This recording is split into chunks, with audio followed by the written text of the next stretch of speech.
Here we have a transformation graph.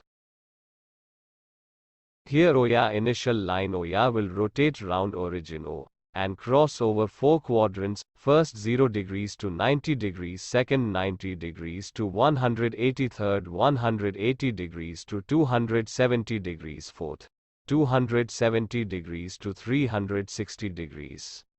The transformation is complementary. By y-axis, 90 degrees to 270 degrees, means sine convert to cos, cos to sine, tan to cot, cot to tan, sec to cosec, cosec to sec.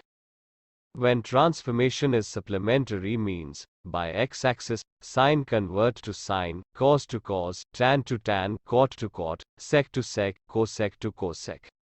An example, sine 90 minus x and 90 degrees minus x means less than 90 degrees, lie in first quadrant where sine is positive, hence sine 90 degrees minus x equals cos x.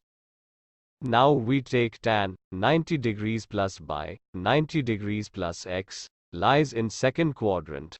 Therefore tan convert to cot, and in second quadrant cos x upon sin x equals minus cot x. Therefore, tan 90 degrees plus x equals minus cot x.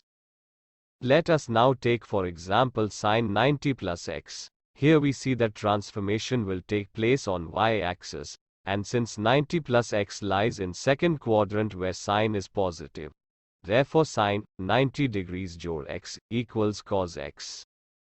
Another exercise, sec 180 plus x, 180 plus x lies in third quadrant.